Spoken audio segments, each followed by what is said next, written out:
बच्चे पैदा हो रहे हैं, कौन सी सरकार और कौन लोग यहाँ पर उतने लोगों को रोजगार दे सकते हैं। मैं उसे कुछ सवाल करना चाहता हूँ। सबसे पहला सवाल इस बात का कि किस लिए आप लोग जनसंख्या बढ़ाना चाहते हैं। गजवा हिंद की बार बार बात होती है, आप लोगों को खुजली क्या हुई? मैं एक बात पूछना चाहता हूँ, खुजली क्या हुई? मुझे तो बड़ा अच्छा लग रहा है अगर वो नमाज पढ़ रहे हैं। आप कहते सोमवार को पूरे विश्व में जनसंख्या दिवस मनाया गया। वहीं भारत में अगर बात करें तो विश्व की सबसे बड़ी दूसरी आबादी वाला देश एक बार फिर से भारत बन चुका है। इसी पर बात होगी क्योंकि जनसंख्या नियंत्रण कानून की बात हर साल और हर सरकार में होती है, लेकिन उसके बाद भी एक ड्राफ्ट बनकर रह जाती है। उसी पर बात करने के लिए मेरे साथ महात्मा आनंद स्वामी जी मौजूद हैं। उन्हीं से मैं जानूंगा आखिर क्या इस बार जनसंख्या नियंत्रण कानून धरातल पर उतरेगा या नहीं। स्वामी जी, देश को जनसंख्या नियंत्रण कानून की जरूरत क्यों? सबसे पहले तो प्रियवर, अगर हम बात करें सीधे सीधे गणित को लोग बाग नहीं समझ पाते। यहाँ पर कुछ बुद्धिजीवी भी खड़े हो जाते हैं जो इस बात को कहते हैं कि जनसंख्या वास्तव में एक ताकत होती है, अगर जनसंख्या सही दिशा में काम करे तो देश तरक्की करता है। इस तरह की बात करने वाले लोग हो जाते हैं। लेकिन मुझे एक बात बताइएगा, मान लिया एक परिवार है, उसके पास में 100 बीघा जमीन है। 100 बीघा का काश्तकार वर्तमान समय में एक तरह का राजा होता है। बहुत प्रकार की सुविधा होती हैं उसके पास। उसको 4 बच्चे पैदा हो जाएं और 4 बच्चों में बंटवारा हो जाए, केवल 4 बच्चे पैदा हों, 4 बच्चों में बंटवारा 25-25 बीघा जमीन आ गई। और फिर आगे 4 ही बच्चे हों तो फिर कितनी जमीन आ जाएगी? फिर आपका लगभग 6-6 बीघा जमीन आ जाएगी। फिर 4 हों तो फिर जमीन इतनी बचेगी केवल जिससे कि उनके घर बन जाए और आगे घरों तक की भी स्थिति नहीं रहेगी। 3 पीढ़ियों में ये स्थिति हो जाएगी।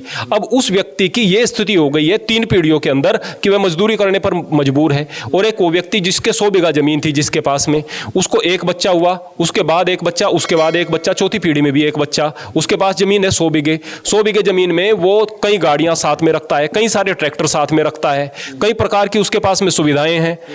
बच्चे उसके पढ़े लिखे दिखते हैं, अच्छे कपड़े पहने हुए दिखता है। और वो व्यक्ति जो कि बर्बाद हो चुका है, जो कि मजदूरी कर रहा है, बच्चे कई बार गलत कार्यों में भी पड़े हुए हैं, वो कह रहे हैं कि सरकार हमारी तरफ ध्यान नहीं दे रही है, बस इन लोगों की तरफ ध्यान है, इसलिए आराम से रह रहे हैं। ये मूर्खतापूर्ण बात करते हैं, सीधा सीधा ये गणित नहीं समझते हैं। तो वास्तव में जब हम देश के संसाधनों के विषय में बात करें, इतने सारे संसाधन जितने भी देश के अंदर हों, उनका कितना विदोहन कर लेंगे आप? कितने लोगों में आप उनको डिवाइड कर पाएंगे? कितने सारे बच्चे यहां पर पैदा हो रहे हैं और बार बार कहते हैं कि बेरोजगारी बढ़ेगी। अरे भाई, जितने बच्चे पैदा हो रहे हैं, कौन सी सरकार और कौन लोग यहां पर उतने लोगों को रोजगार दे सकते हैं? नहीं दे सकते हैं। अगर आप लोगों को सुखी रहना है और खुश रहना है तो इस बात को समझना पड़ेगा कि जनसंख्या नियंत्रण की आवश्यकता है। आवश्यकता तो है, लेकिन 2014 के बाद से लगातार बार बार कानून आने की बात हो रही है, लेकिन उसके बाद भी कानून नहीं आ पाता, ड्राफ्ट बनकर रह गया। फिर अब एक बात बताइएगा कि इस कानून को कौन लेकर आने का प्रयास कर रहा है? बोले कि बीजेपी कर रही है। अरे भाई, ये बीजेपी की समस्या नहीं है, ये देश की समस्या है।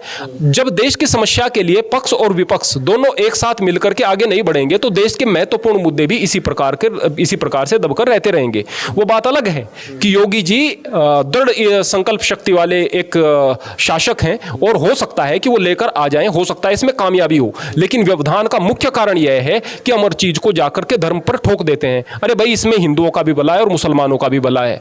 मैं इस बात को जरूर कहता हूं कि जनसंख्या को रोकने के लिए आप ऐसा नहीं कि गर्भ में बच्चों की हत्या कर दें, वो संसार का जघन्यतम पाप है। लेकिन वर्तमान समय में बहुत सारे तरीके हैं जिससे कि जनसंख्या को रोका जा सकता है। आप जनसंख्या पर यदि नियंत्रण नहीं लगाएंगे, देश के लिए खतरा हो जाएगा। और ये नियंत्रण नहीं लग पा रहा है, इसका कारण है कि हम राष्ट्र के हित के मुद्दों पर एकमत नहीं होते। खुद को वर्ल्ड लीडर मानने वाले ओवैसी जैसे नेता हमारे देश में हैं, वो कहते हैं कि अगर जनसंख्या नियंत्रण कानून आएगा तो हम विरोध करेंगे क्योंकि एक धर्म विशेष को टारगेट किया जा रहा है। मैं अभी पहले भी आपके सवाल का जवाब देते हुए आपको बता चुका हूं कि जब भी हम देश हित के मुद्दों को धर्म विशेष के साथ में जोड़ करके देखने लगेंगे ना, तो फिर उससे बड़ा नुकसान हो जाएगा। मैं यहाँ पर मुसलमानों से कुछ सवाल करना चाहता हूँ। सबसे पहला सवाल इस बात का कि किस लिए आप लोग जनसंख्या बढ़ाना चाहते हैं। गजवा हिंद की बार बार बात होती है। अभी यहाँ पर कुछ कल व्यक्ति पकड़े गए हैं जो कि 2047 तक इस देश को इस्लामिक राष्ट्र बनाने के लिए लोगों को ट्रेनिंग दे रहे थे, है ना, PFI वगैरह के सदस्य थे वो।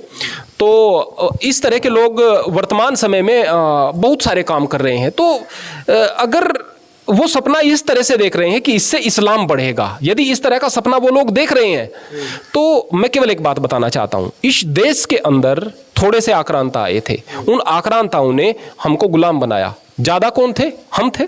गुलाम किन के बने? जो कम संख्या में थे, है ना।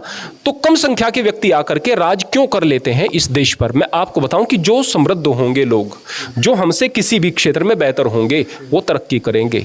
अगर मैं मुसलमानों से केवल एक बात कहना चाहता हूं कि यदि आप समृद्धि लेकर के आओगे और इस जहनियत से बाहर निकलोगे कि यह खुदा की देन है, तो फिर निश्चित रूप से आपकी बेहतरी है। जब आप बच्चे पैदा करते हो तो उस समय तो आप कहते हो कि अल्लाह की देन है, खुदा की देन है, और उसके बाद चिल्लाते हो कि सरकार कुछ नहीं दे रही है। तो हमें इस मानसिकता को बदलना पड़ेगा। जब तक इस मानसिकता को नहीं बदलोगे तब तक आपका विकास नहीं होगा, ना हिंदू का होगा, ना मुसलमान का होगा।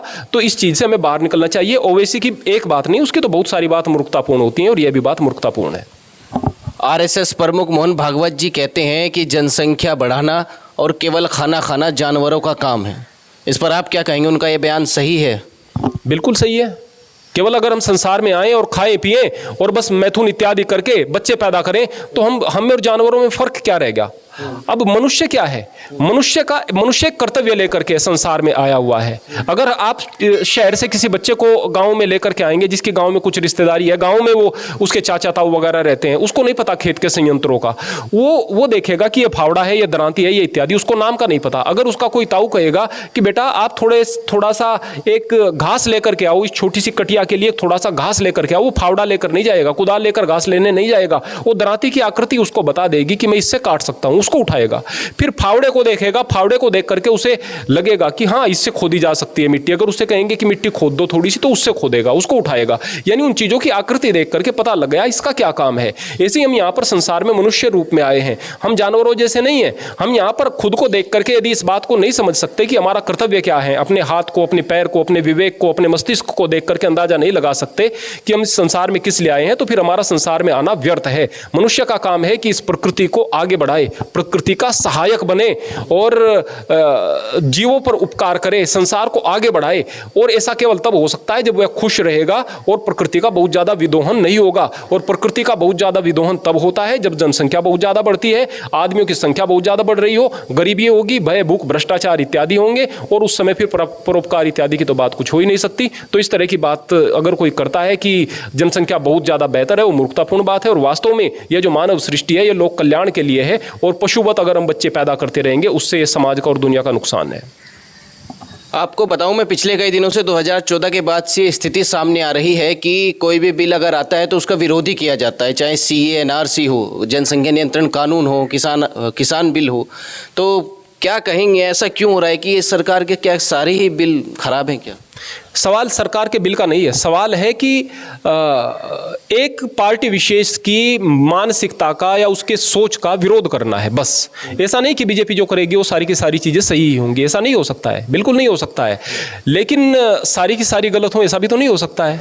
कम से कम अगर आप 10 मुद्दों पर एक मत हैं, एक साथ हैं, तो 5 मुद्दों पर अलग भी हैं तो आपको ईमानदार कहा जाएगा।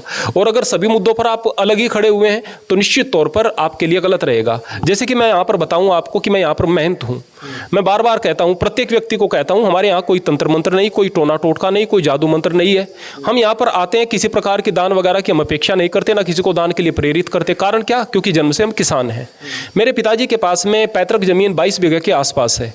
हमने आज तक अपने जीवन में ऐसा समय देखा ही नहीं कि पैसा नहीं है, ये चीज़ नहीं खरीद सकते, देखा ही नहीं। कभी पूरे गांव में आप जाकर के पूछ सकते हैं कि कभी बिजली का बिल हमारे पास में नहीं रुकता है, हर महीने का जमा रहता है। हमें पता नहीं कि केसीसी किस प्रकार से लिया जाता है, किसान क्रेडिट कार्ड हमें पता ही नहीं, हमें पता नहीं कर्ज कैसे लिया जाता है, और सारे काम हुए हैं, अच्छी प्रकार का जीवन जी रहे हैं। 22 बीघे का यदि किसान सही प्रकार से, हम जी कर बता रहे हैं ऐसे नहीं, अगर ठीक ठाक जिंदगी जी सकता है तो लोग मर क्यों रहे हैं? कारण क्या है?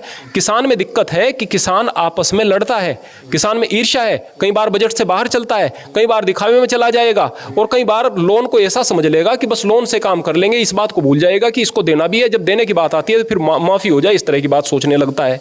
तो फिर क्या होगा? फिर दिक्कत होगी, फिर हमारी बुद्धि विकसित नहीं होगी, हम गहराई से चीजों को नहीं समझ पाएंगे। किसान की सबसे बड़ी दिक्कत यह है कि प्रोसेसिंग यूनिट्स की कमी है। जब तक प्रोसेसिंग यूनिट्स बहुत ज्यादा नहीं होंगी देश के अंदर, उस वक्त तक किसान आगे नहीं बढ़ सकता है। प्रोसेसिंग यूनिट्स सरकार इतनी ज्यादा नहीं लगा सकती है, तो उसके लिए निश्चित रूप से कॉर्पोरेट्स की आवश्यकता है। अब कॉर्पोरेट्स आकर के यदि किसी प्रकार प्रकार से कुछ सहायता करें वो आप लोगों को मंजूर नहीं है, तो फिर आप विरोध ही करेंगे। और जो विरोध आप कर रहे हैं उस विरोध को भी बढ़ा चढ़ाकर दिखाने का काम यदि विपक्ष कर रहा है तो केवल किसान के मुद्दे की बात नहीं होगी, हर स्थान पर इस तरह की चीजें होंगी। मैं तो यह बात कहूंगा कि किसान की बिल आ जाते हम तब भी सुखी थे, अब बिल नहीं है तब भी हम सुखी हैं। अगर किसान सही प्रकार से अपनी जिंदगी को जिएगा और मेहनत पर यकीन रखेगा तो किसान सुखी है, इस बात में शक नहीं है। लेकिन और कुछ बेहतर हो जाए तो बढ़िया बात है। अब अगर बात करें 370 को हटाने की बात हुई थी, उसका विरोध हुआ था। अब कोई गणित बता सकता है कि 370 से एक देश के अंदर 2 अगर झंडे हैं तो वो बेहतर हो सकता है क्या? एक देश के अंदर 2 संविधान है वो बेहतर हो सकता है क्या? और बार बार कहा जाता था कोई इस कानून को हाथ लगा कर दिखाए, इसको छेड़ कर दिखाए, ये हो जाएगा वो हो जाएगा। मोदी जी ने अपनी इच्छा शक्ति से और संकल्प शक्ति से 370 और 35A को हटाया है, उसका भी विरोध हुआ है बहुत ज्यादा, लेकिन उसके दूरगामी परिणाम भी बेहतर होंगे। और मैं तो कहूंगा कि देश आजादी पूर्ण रूपेण तब हुआ है। अगर हमारे शरीर में ट्यूमर हुआ है और पूरा शरीर स्वस्थ है तो हम बीमार ही कहे जाएंगे। हमारा सर है कश्मीर, अगर वहां पर कोई गलत चीजें हो रही हैं और उसको अलग थलग करके डाल दिया गया है तो हम गुलाम ही हैं। तो इस प्रकार से हम राष्ट्र के मुद्दों पर भी यदि एकमत नहीं होंगे तो वो निश्चित रूप से देश के लिए खतरा है। चलिए, मेरा आखिरी प्रश्न है कि लखनऊ के जो लुल्लू मॉल है उसमें नमाज पढ़ते हुए एक बार फिर से लोगों का वीडियो सामने आया। कैसे रुकेंगी ये चीज़ें? क्या वहाँ पे कीर्तन भजन या सुंदरकांड करने पड़ेंगी तभी रुकेंगी, या फिर इस पे बार बार ये विरोध चलता रहेगा, बातें चलती रहेंगी, क्या होगा? देखिएगा प्रियवर, वो गाली नहीं दे रहे थे जो वहाँ पर नमाज पढ़ रहे थे, वो अपने तरीके से परमात्मा का नाम ले रहे थे। आप लोगों को खुजली क्या हुई? मैं एक बात पूछना चाहता हूँ, खुजली क्या हुई? मुझे तो बड़ा अच्छा लग रहा है अगर वो नमाज पढ़ रहे हैं। आप कहते हैं कि हम यहाँ पर सुंदरकांड करेंगे, आपको पहले याद क्यों नहीं आया सुंदरकांड करना?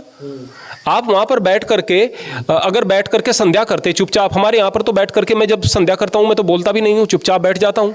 आप कहीं पर बैठते, आपका कोई विरोध करता, फिर कहते कि भाई हिंदू का तो विरोध होता है, मुसलमान का विरोध नहीं होता है, फिर आप बात कहते। लेकिन मुसलमान तो अपनी इबादत कर रहा है और आप लोग कह रहे हैं कि ये बहुत बुरा हो रहा है। ये मूर्खतापूर्ण बात है और मैं इसको बिल्कुल मूर्खतापूर्ण बात कहता हूँ। परमात्मा का नाम जो भी जिस प्रकार से ले रहा है उससे तकलीफ नहीं होनी चाहिए। जगह पे क्यों ले रहे हैं नाम? मैं वही बात कहने वाला था आपको, कि यदि सड़क पर किसी का मार्ग रोका जाए तो फिर दिक्कत की बात है, अगर बाधा बनी जाए तो दिक्कत की बात है। लेकिन जहां पर मैंने उस वीडियो को देखा है वहां पर वह किसी के सामने बाधा नहीं बन रहे थे। जब इस तरह बाधा बनने वाली बात दिखाई दे तो निश्चित तौर पर मैं उसका विरोध करता हूं। और जब कहीं आराम से जगह बची हुई है और अपने समय पर कोई अपने तरीके से परमात्मा को याद कर रहा है तो आपको उसका विरोध नहीं करना चाहिए। और अगर आपको सुंदरकांड करना है या फिर आपको अपनी पूजा पद्धति से जुड़ना है तो फिर आप कॉम्पिटिशन में ना आए। आपका एक नियम होना तो चाहिए कि भाई अब मेरा 11 बजे का नियम है कि मुझे तो 11 बजे जो है बैठ करके संध्या करनी है या कोई अपना पूजा पद्धति से पूजा करनी है, मुझे शाम को 3 बजे करनी है, मुझे शाम को 5 बजे करनी है। आप जहां पर भी जाएं आप उसको नियमित रूप से करके तो देखें। कमी तो आप लोगों के अंदर है और आप कमियां दूसरों में निकाल रहे हैं। यह बात मूर्खतापूर्ण है। आप पूजा पद्धति से जुड़ें। जब आप पर कोई रोके और दूसरों को कोई न रोके तो फिर आप आवाज उठाने के लायक हैं, इस तरह से आवाज उठाने के लायक नहीं है। तो देखिए, आनंद स्वामी जी ने कैसे बताया कि जनसंख्या नियंत्रण कानून इस देश के लिए बहुत ही आवश्यक है और अगर अपने देश को आगे बढ़ाना है तो जनसंख्या से नहीं डेमोक्रेसी पर भी ध्यान देना होगा और कहीं ना कहीं डेवलपमेंट पे भी ध्यान देना होगा। फिलहाल इस वीडियो में बस इतना ही। नमस्कार।